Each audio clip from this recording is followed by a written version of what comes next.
its codex. Ladies and gentlemen, welcome to Foreign Policy. It comes, the course is Foreign Policy. And today's discussion is titled Liberalism as Foreign Policy. Today being the 11th of May 2024, we want to look at liberalism.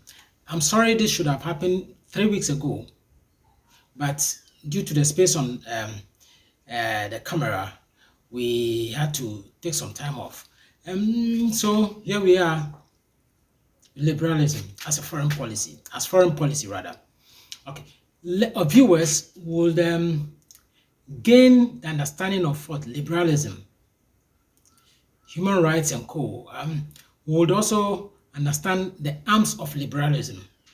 Then look at civil rights and civil liberties. You would understand better political order, and then positive freedoms and negative freedoms. We also would place some emphasis on the various types of political order and the types or image of liberalism will also be discussed under Lockean, Kantian, and commerce. Then we have weaknesses of liberalism, then the interventions. Those will be the issues we'll be discussing under liberalism today. So let's zoom straight into action. What is liberalism? Liberalism simply, on the street, simply means a masterless man or a masterless woman. A man or a woman without any master. Meaning what? It's a state or a community where monarchs have no control, where the military have no control. The sole responsibility, the sole authority there are the electorates who pass on their authority to their elected members, executive and legislature. All right, so there is a masterless what? Society, a masterless man or a masterless woman. All right, the moment you mention liberalism, thoughts that comes to mind can better be appreciated from the ideals and the ideas that it espouses, like what? Democracy, free market, human rights, right to property. There's nothing like property owning democracy. Let me state that there's nothing like property owning democracy, because democracy is the governance end of liberalism, and property owning is an aspect of that governance system, and then the same economic systems. Okay, all right, so let's go on with liberalism. Liberalism has 3 arms: 1, the governance arm; 2, the economic arm; and then 3, the social arm. The governance arm is what you observe or what you hear or we know as what? Democracy. How the masterless society decides on who says what. And democracy, it's operated on rule of law by the electorates. The electorates vote for their legislative members. That's the members of parliament or lawmakers. And that's how it works. All right. So that is the political arm. So liberalism has political arm, or what they call the governance arm, the economic arm, then the social arm. The economic arm is free market. And the free market, that is demand and supply, should determine the price of the item or the service or the commodity for that matter. Better put the product. The demand and supply will come with some equilibrium pricing. There will be some interventions anyway, but then there could be a cap, there could be a trough that will be determined to safeguard items not to fall below a $0, a 0 cedis, or a 0 CFA. For that matter, say salt. Salt must have some value because it's of essence. Though some communities don't put value on it, you cannot just go fetch salt for free, so there must be some value to it. Much as air is free to all of us, we don't want it polluted. We'll look at some of those details. All right, so then that is the economic arm of it. It could be mixed market. I said free market, demand and supply. It could be mixed market where the government owns the property and then let private participation take place in operating it. It could be what? It could be market socialism, where the government or the public owns the property, but then it operates it on free market basis, on demand and supply basis. For instance, I'll give you an example. In the UK, the government owns the rails. One time, the government owns the rails and the tracks. Then it gives it out to private operators. It rents it out to private operators for a year, and then they operate it, and then it renews after a while. So that is a mixed market. It could also be that government would give up a social intervention. Say healthcare must be free for all. So in the UK, it comes up with what? National Health Insurance. In Ghana, we have the National Health Insurance Scheme, NHIS. All right. So those are some of the issues that you appreciate when it comes to either it's mixed economy or market socialism. Market socialism could be, say, a telecoms company that is owned by the government, but then it puts people in positions, the managerial positions, that they should operate on demand and supply basis. So they don't operate on to lose, they operate to make profit. That is market socialism. All right. So that also is also there. Then we look at the social arm. There are various aspects of it: social welfare, housing for all, health for all. Make sure that everybody has housing, the basic needs of life. Food is enough for everyone, whether you're employed or unemployed. There is income or income support, unemployment benefits for those who are not employed. There is income support for those who are even working and cannot meet the minimum wage. Then there is child support. The government or central government pays parents to take care of their children, and the aged support, the aged benefits are all there. So those are all social interventions. So those are social arm of what? Liberalism. I think that we're just getting closer to what it is, but then we are just building the blocks. All right. So we have various freedoms. See, liberty comes with various freedoms. We have positive freedoms and negative freedoms. Okay, so let's look at the positive freedoms. Positive freedoms are, say, under liberalism, right to speak.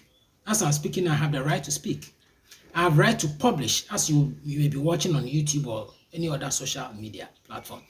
It's a right to publish. It's a fundamental right. A right to my conscience, a right to your conscience, a right to associate, a right to live. It's a fundamental right. To associate, to belong to a political group or not to belong to a political group. It is a right that you have, a fundamental right you have. Okay, those are rights. Then there are certain rights to own property. The rule of law, the right of equality before the law. Everybody is equal before the law. It's also a fundamental right. In recent times, we're talking of homosexual rights as a fundamental human right. People have a right to choose whether they should be male or female. But then when that happens, there are two clauses here. One, does the society agree to that? The cultural or the national culture, does it agree to that? The norms of that society, does it agree to it under liberalism? If it says no, then it's liberal. Liberal says yes. Liberalism permits cultural underpinning values and or national value systems that underpins liberalism. So if the nation says no, our culture or our value systems do not allow LGBT, you would have to respect it as liberal. Take note, that's important, that's key. You do not foist liberalism, or you do not push liberalism on people with the barrel of the gun. It doesn't work. In this day and age where there's nuclear weapons, if you go about forcing countries or states or nations to accept liberalism, you would be stepping on a mine. You'll be stepping on what you call nuclear weapon, nuclear power explosion. Whereas, for instance, if liberal states decide to push China to do anything that they want, to accept maybe LGBT when they say they don't want it, you could be annoying China because China would hit back at Japan and then hit back at South Korea, then on the US itself. So you do not force them. You do not use the barrel of the gun to force liberalism. You have to allow nations or states to imbibe into the concept naturally or as a form of evolution. It's man-made. So if you say natural, yes, it's man-made. Liberalism is man-made. So it has a peak and it has a trough. It has a time that it gains that dominance or hegemony, and another time it will go into recession. That's human-made, that's man-made or human-made.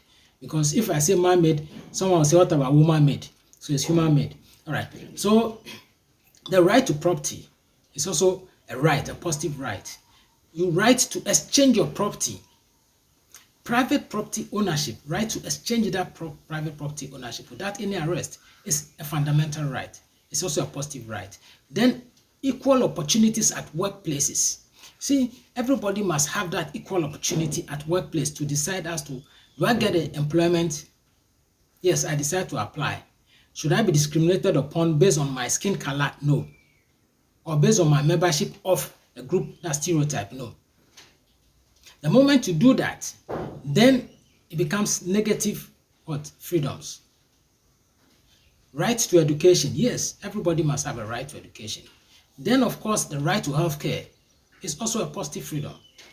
Right to employment, a right to promotion, and especially right for positional goods. When we say positional goods, we are saying prestigious jobs. It's a right. If the person qualifies, he or she must take that right. Negative freedoms include ageism and sexism. Then nationalization of private property. You do not nationalize private properties under liberalism. You do not nationalize private property under liberalism. However, with all this freedom, does that mean that we have a blanket? We have a blanket freedom? No. Under liberalism, no, because some people literally explain it as your freedom ends where another's begin. But that's just literal. Let's look at it in the academic sense, in the sense that you have so much freedom, freedom of conscience, freedom of association, freedom of religion, and all that stuff. Freedom and the right to live. Okay. But then, does that mean that if you think that you want to take another's life, you should be given the opportunity? No. But the no has to fall in a certain social order. So there's a conflict between our individual rights and social order, our individual rights and legislative order. That's the rule of law. And so if that be the case, how is it resolved under liberalism? Liberalism uses the word political order. Political order is where you get all this conflict, the freedoms that are conflicting with legislative law, or the freedoms that are conflicting with each other, or the freedoms that conflict with individuals, is resolved. So political order has four arms. Again, take note, you look at the scheme on the board. Political order can be understood from four positions, and that is what makes liberalism quite interesting. One is juridical, and two is sovereignty of state, three is economy, and four is economic decisions. Okay, I'll explain them one after the other. Juridical means that the court system, granted that I have a right to speech, so I'm publishing, I have a right to publish. What if I slander another individual?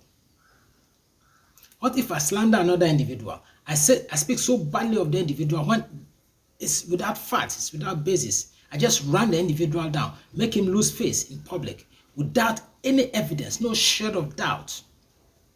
The best place to go is the court. That's juridical. Where rule of law and not rule of man, rule of law takes precedence. The rule of law means that everybody is under the law, not even the president or the prime minister is above the law. Everybody is under the law. In one country that I know, once a politically appointed person commits an infraction, especially gets involved in corruption, the president quickly comes to say he's not corrupt. That is rule of man. That's not rule of law. That is not rule of law. So specifically Ghana is the country I'm talking about, where the president Nanado quickly clears his appointees of corruption charges without waiting for the appropriate institution to investigate and come up with their findings. He quickly clears them that they are innocent. So that is rule of man. But that's not liberalism. Liberalism is you have to let juridical take place. It has to go to court and let the court make the respective decisions.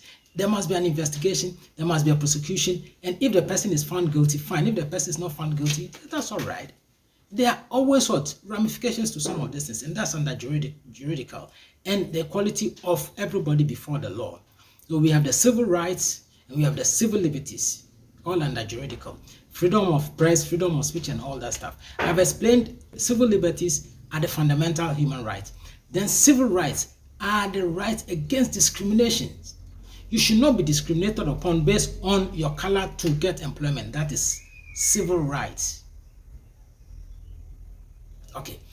You should not be denied the right to health simply because you belong to a religion or a sect. That is civil rights.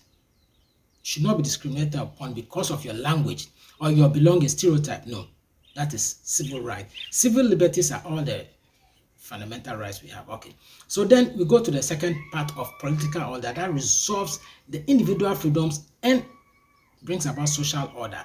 Individual freedoms and legislation and brings about social order, because legislation, sovereign state, where legislation is formed, legislative body is established, where the individual members of the state, they vote for their members of parliament.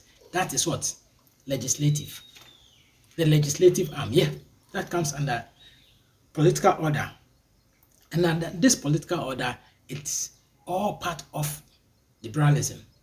So then the electorate have the authority. The people in the country make the decisions, but they are representative in parliament. People, electors of the country or the state, make their decisions per their members of parliament, because they voted for their members of parliament. That's legislation to pass the laws. And so that comes under democracy. So sovereignty of the state is sovereign, but its sovereignty is dependent on the individual. That's the electorate. Okay, it is not, take note here, the sovereignty of the state is not monarchical. It's not monarchical. It's not monarchical. It is not monarchical. It is not royal issue. It is not a military rule. Liberalism has no room for chiefs, kings, queens. No, but the electorates and legislation, that is liberalism. Okay, so then let's move to the third part, economy. Under economy, we're talking first rights to private property. Everybody has a right to own private property. Nobody should be stopped from that right. It's a fundamental right. You should have right to property, and it's a key aspect of liberalism. Ownership of the means of production, land, capital, entrepreneurship, electricity, labor, are all, you have a right as an individual to own it as private property. And then you can mix it up to invent something and be making money out of it.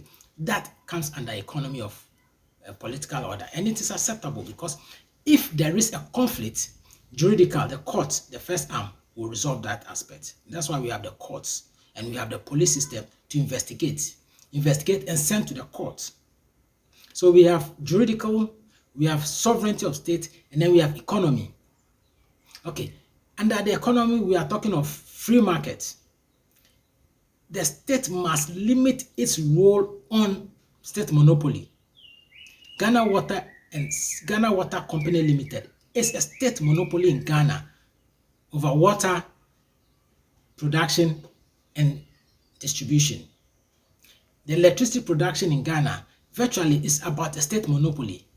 The few independent power generators, when they generate, the state buys it. So it is the state that is generating, transporting, and distributing. So the state has this monopoly over electricity in Ghana, which is not right. It is purely counter-liberalism. It is not liberalism. So there must be private production of electricity, and they must have the right to transport themselves and then sell themselves. For instance, if Ghana has 5 electricity companies or 5 private electricity generating companies and distributing companies. And not only Electricity Corporation of Ghana, ECG is the only distributor of electricity in Ghana, apart from VRA. VRA is also state. So whether it's VRA or electricity, it's the same. That is not right. That's state monopoly. And under liberalism, that should stop. That should be ceased. There must be about 5. I normally recommend 5, such that oligopoly doesn't come in, but they can distribute, generate, and transport and distribute electricity themselves to the customers. They go to the customers so that any customer will have maybe 5 companies, maybe including ECG, Electricity Corporation of Ghana, to select from which one they should take electricity for and pay that company directly. And not everybody taking electricity from ECG. That way, the moment ECG has a glitch, there'll be blackout in the whole country. And that's what is the power rationing or doomsaw that we have in Ghana. It's because Ghana doesn't even understand this economy aspect of it, of liberalism. We are practicing liberalism, but we don't seem to have understood it properly. Or we are not prepared to go give it a good shot. But this is an ingredient that is important. Okay, it includes market socialism, like I've explained earlier, and then it includes mixed economy, which I've explained earlier. Then economic decisions. Economic decisions are predominantly demand and supply determinants, which I've explained earlier. Then it comes to domestic and international free market. There must be exports and imports. There must be participation of other foreign companies in our jurisdiction or in one jurisdiction. There must be a globalization of what? The market. Goods and services must move from one state to another within the liberal countries or the liberal zone without prohibition, without restrictions. That way, liberalism works better. On this note, let's take a break and then we'll come back to continue.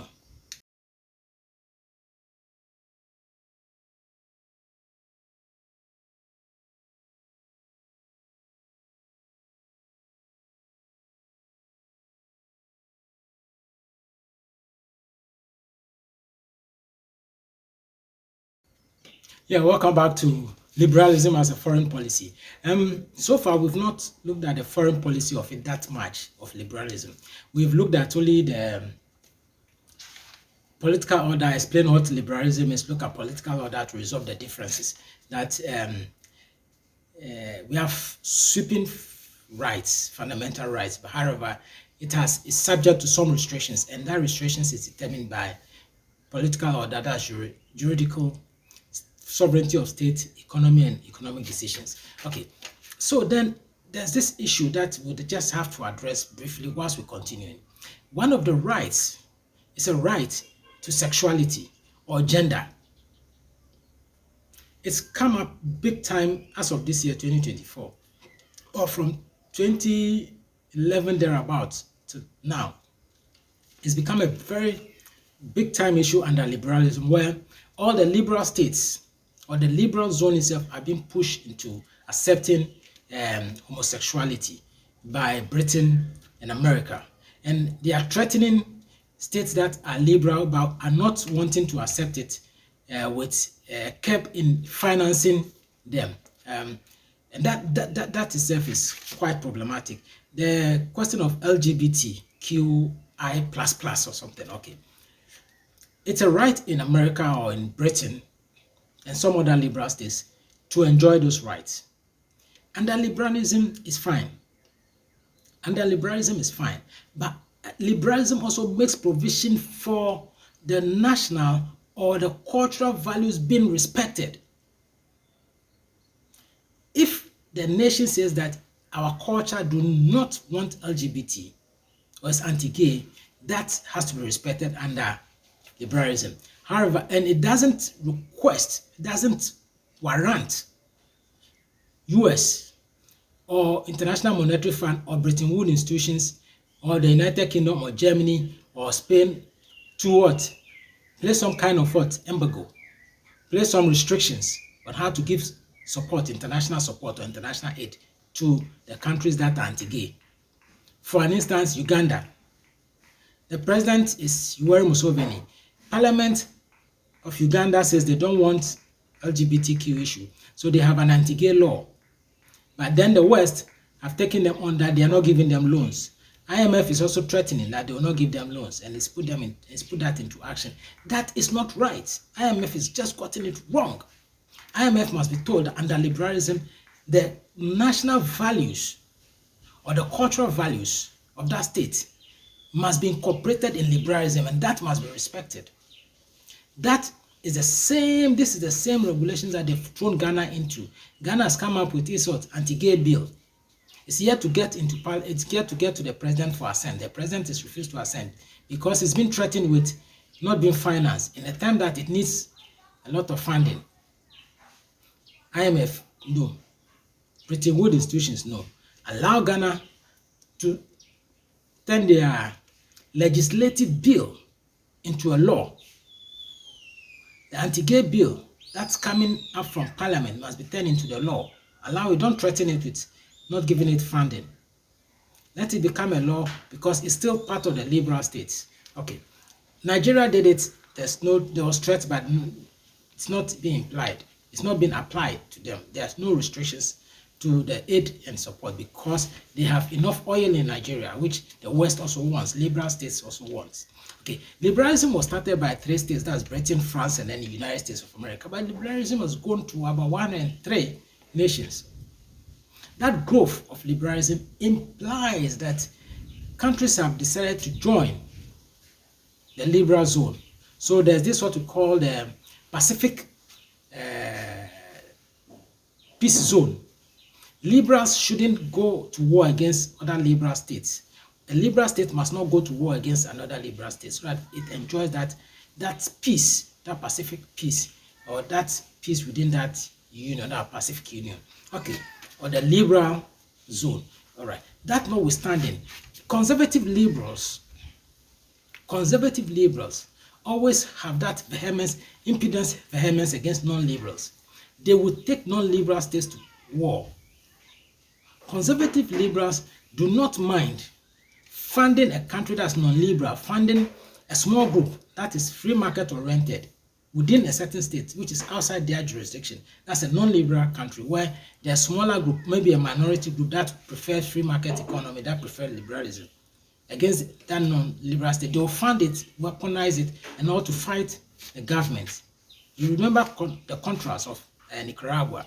They were being funded by liberal states, the US, to fight the Sandinista government. Angola, what didn't happen in Angola? You know, these things have been showing up so clearly. And Dr. Savimbi, until he lost his life. But then Angola finally had to give in and change to become a liberal state. All right. Okay, so those are issues that happens. Cuba, until 2008, Fidel Castro never allowed liberalism to take place, free market to take place. But after he handed over to the brother, Cuba, in 2008 onwards, became liberal state. It's gradually opening up, and soon it will participate more in liberalism. It doesn't necessarily mean that liberalism is natural, but liberalism is man-made. And anything man-made has a hegemony and then a recession time. Okay, and for now, we're looking at that. What about China? The Chinese liberalism or China's Leninism. Until 1990, it was an iron curtain state. But if China wanted to grow, they had to lift up the iron curtain. Trade internationally. And because they are trading, they are being careful not to take anyone to war.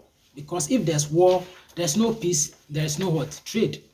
International trade. And that brings us to the types of what? Brings us to the types of liberalism. Okay, with the types of liberalism, we have 3 types of liberalism.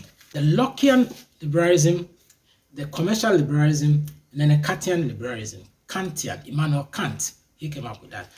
John Locke came up with the Lockean liberalism, which is human nature. That's what he looks at. He thinks that there must always be representation of the people. People must have their representation in parliament, for an instance. That's Locke, John Locke, the Lockean liberalism, and the types of liberalism. He says that there must be consent. Any time a decision has to be made in parliament, their members of parliament must get back to the electorate, their people, and discuss with them and get their consent before taking a vote. That is what Locke thinks, and he says, he proposes, and it's worth looking at. Then he talks of what? Every individual in a state or a nation is rational human being, a rational human being. So the state must not take precedence over the individual. Locke says that the state must not take precedence over the individual. But Thomas Hobbes says the state has sovereignty over the individual. So all this comes under liberalism. You have to juggle yourself around it. The state, Lockean liberalism says, the state has no supremacy over the individual. So if you have a land in the United States of America and they explore and find oil on that land, it's still your property. Private property is still your property. Oil belongs to you. It doesn't belong to the state. But in some countries like in Ghana, if you have a land and then they find gold on your land, the state takes it as natural resource and that land it nationalizes, it becomes the state's property. That is not liberalism in itself. That is not Lockean. See, you have to understand these things carefully. That's not Lockean, but that's Hobbes, where the state usurps the authority of private ownership. That is what Thomas Hobbes thinking, but it's also liberalism. But with Lockean liberalism, no, it doesn't work that way. There's a right to life. Lockean liberalism, there's a right to liberty. This protect liberty. Everybody's life must be protected, and that's why we have the police. Protect the lives of the people, protect the liberties of the people. That's why we are the police in every country or in most countries. The police are there to ensure that everybody is safe. Everybody's life is protected. And that is a social contract between the government and the governed. Okay. Private properties are protected. The state, through the police, make sure that there's peace, there's safety in the country, that your property is always protected. Not where there's land guardianism, grabbing of lands here and there. Land that doesn't belong to you, you want to grab it with force because you think you are stronger, and where the brute and muscle takes the lead instead of the brains and that rational thinking. That is not liberalism. That is a state of anarchy. That is a state of anarchy where we're talking of what? Zero-sum effect. But under liberalism, we're talking of positive sum effect, sum game. Positive sum game, negative sum game. Under realism, we're talking of zero-sum effect or zero-sum game. Okay, so then let's go to the commercial liberalism. Commercial liberalism, we're talking of what? The markets.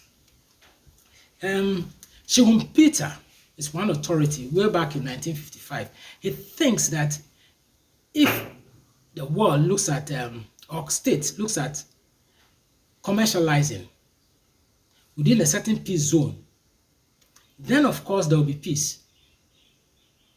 Once people are buying and selling, they will not want to go to war. And that somehow makes some sense. But he's not able to explain why.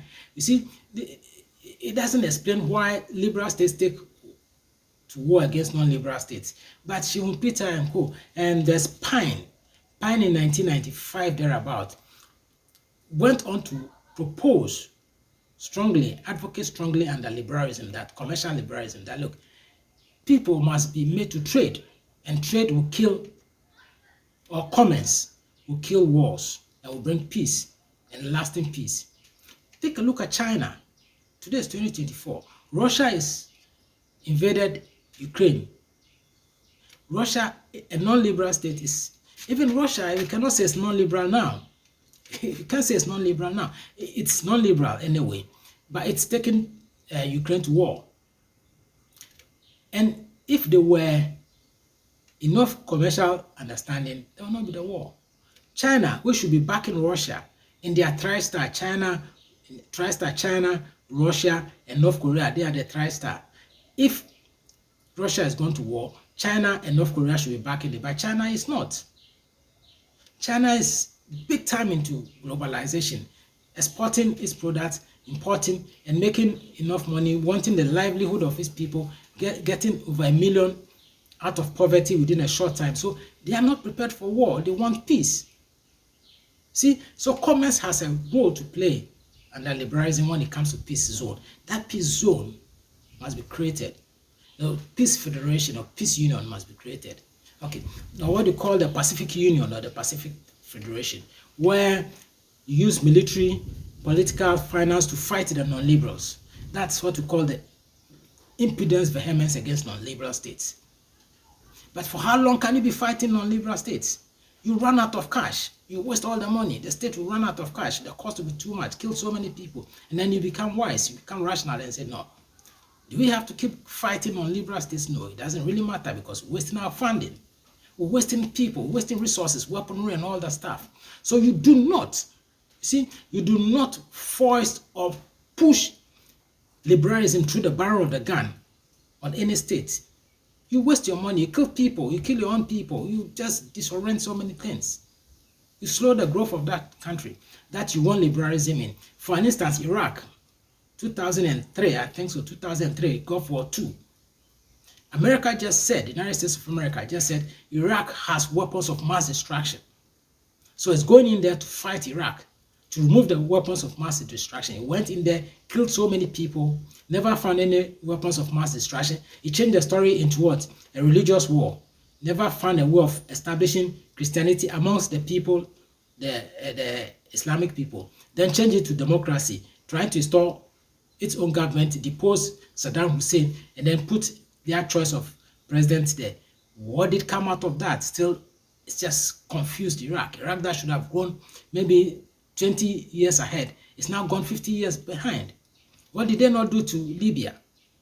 Gaddafi, United States of America, went to Libya, disoriented the place, called confusion, war amongst the people, killed Gaddafi, and Libya has reversed 50 years behind the clock in terms of development, which is going to take them about 100 years, a century, to catch up with what Gaddafi left them. What did US not do to Afghanistan? Same US. You see, US is not learning the lesson of liberalism, that you do not force, you do not push liberalism with the barrel of the gun. It doesn't work. Okay, but comments would give peace and would give growth, maybe acceptance to liberalism. Let's go to Kantian liberalism.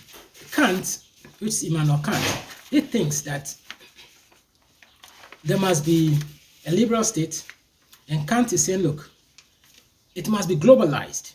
Liberalism must be globalized. There must be peace among liberal nations. There must be impudence, vehemence by liberals towards non-liberals. Take them to war. Fight them. Liberals must fight the non-liberals. Doesn't matter whether it's a developing or developed country. That's what Immanuel Kant thinks. But then he's also looking at it that, look, there must be this three-pointer views. He says there must be private property that has to be owned. Then he looks at representative government, that's legislation. It must be there. And at the same time, he thinks that as part of the peace process, there must be 1, representative Republican representations, 2, liberal respect, and 3, transnational interdependence. Okay, these 3 he thinks that will give peace. What does he mean by Republican representation? He says, look, there must be separation of powers.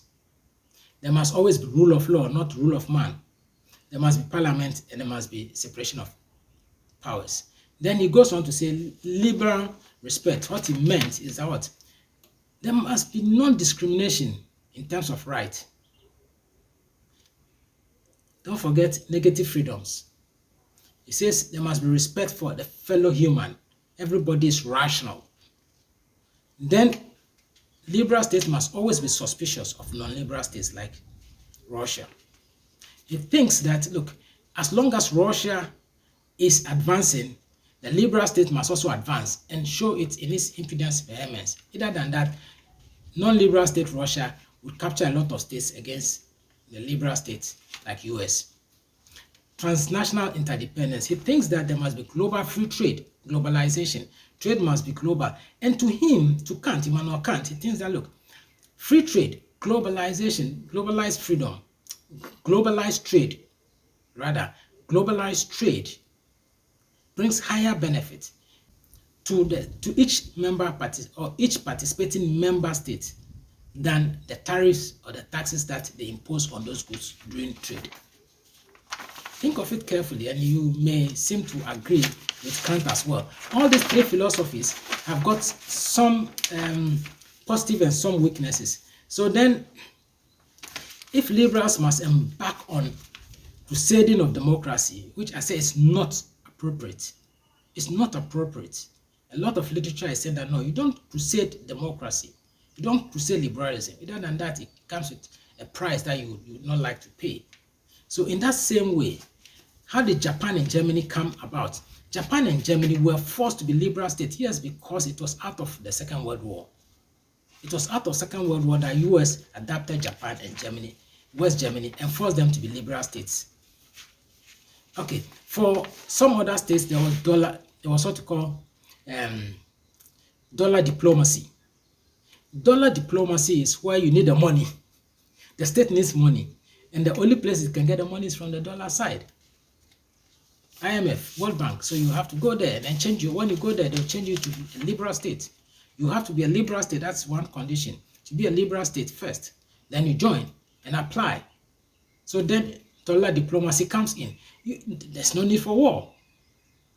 States that are in need, developing countries that are in need of assistance, international assistance, because they cannot get the assistance from private banks globally. They will have to go to Bretton Woods institutions. And when they get their Bretton Woods institutions, you must be a liberal state to start with. So they would have to change. A non-liberal state will have to change to become a liberal state first. So dollar diplomacy counts so much. It counts a lot. Like the Iraq one, they forced Iraq to get into the dollar diplomacy. But it's not working. It's still not working because it's not easy. It is not easy to force democracy on anyone, force liberalism on anyone. But you have to let them evolve into it. You have to allow dollar diplomacy to kick in with time and things will become better. Then there are a couple of interventions and issues to be looked at. The weaknesses of liberalism. One of the weaknesses of liberalism is supine compliance, supine complaisance, and then the other is isolation. Supine complaisance is where a liberal state is under attack and then other liberal states refuse to assist. The second bit is that when a liberal state is under attack, other liberal states have refused to intervene and refuse to fight the non-liberal states. That's a weakness. It happened in Germany in the 1920s when Germany needed so much assistance. When the economy was down, USA didn't go to help. What about Spain in the 1930s? They were under attack from within non-liberal states. They couldn't get the US and Germany to come to assist them when they needed that military support very much. Okay, so then it comes with issues. It's not only military, it's financial, it's technical, it's international aid. So we have IMF, Bretton Woods institutions that when liberal states are in need of finance, they go to and apply. And that application, that international aid must be reviewed, monitored, reviewed, such that the depressed or the weak nation or the developing nation that needs that funding uses it judiciously to apply the rules of liberalism. That is the way liberals look at things. That is the way liberals look at things. So part of its weakness. So it's not only international aid. What about technological advancement? It is incumbent on the developed states that are liberal to ensure that all the Pacific zone, all the countries that are in that Pacific Union, the liberal states, must be given enough military support, enough technological support, enough aid to move them out of their low level to a certain appreciable level where most of their citizenry would not appreciate liberalism. If that doesn't happen, where there's a liberal state and there's so much poverty biting and biting and biting, say Chad, Mali, Guinea, Burkina Faso, where there are coup d'etats as of now, it's because the poverty is so biting, it's etching, it's so high. Poverty is so high in those countries. You're talking about 40, 45, 50, 60% level of poverty in those countries, whilst they are liberal states. Liberalism has failed them. The liberal zone has failed them. The liberal zone with France just taken out of those countries and not giving that technical support, not giving the international aid, not giving that weaponry, not giving them the support, the needed support enough, not reviewing issues, not looking at things where the macroeconomics must be balanced, unemployment must be highly reduced, there must be social support, there must be a right to everybody to vote or make decisions. Once those things are not well edged in liberal states or developing countries that have accepted liberalism, liberalism has a tendency of breaking down. So these countries that I've mentioned, Burkina Faso, Mali, Guinea, Chad and Co., they have invited Russia to assist them militarily. See, the military part of liberalism failed these countries, supin complaisant. So then they isolate themselves from liberalism, and making the liberal zone weaker in numbers. Numerical strength, it becomes weaker over time. And if it continues this way, it will become recessive. So liberal zones must really look at some of these concepts, how to assist other liberal zones and make sure that they kill supin complaisant. It was killed by 1945. USA came up with a Marshall Plan that saved United Kingdom. So what stops USA and other liberal states from saving the rest of the developing states that are liberal? Nothing should stop them. They must come out and lift them up to a point which is appreciable, where poverty is what? Reduced, highly reduced. And wealth is properly shared there and appropriately, equitably shared, and there's some level of appreciation of liberalism. Okay, other than that, the isolation will come in, and the isolation will lead Russia to enter into those countries. That's one aspect of it. What about interventions? Whilst we're coming to the end of these discussions, interventions, the whole thing tells you that it is what? An international, it's a foreign policy concept. See, liberals must have impedance, vehemence against non-liberals. It's international. And that is a problem when it comes to foreign policy, because in foreign policy, we need peace among all countries. But this is where Kantian liberalism says that no, don't respect non-liberal countries. Go to war with them. Go to war against them. That is not foreign policy good enough. That's a foreign policy that's not good enough, but it's part of it. I told you that they have the pluses and their minuses. Okay, so then the interventions. What if there's a problem within a country or state? The international law is that there should be non-interference of domestic affairs. But does that mean that when the state is suppressing a group of people, like genocide, the international community must not come in? What happened in Rwanda some 25 or so years ago should never happen to any country anymore. Once it starts, within the liberal zone or the Pacific Union, they must intervene and find out how. However, it's a tricky situation because Haiti, they've intervened, US intervened, and then spoil the thing. Spoil the place up now. Spoil the whole of Haiti. As of now, they're even in crisis. Panama, USA did the same thing. You know, it's becoming a bit more tricky. If nations who are liberal understand what liberalism is and decide to join the peace zone or the Pacific Union, which is peace zone, they will be better appreciated.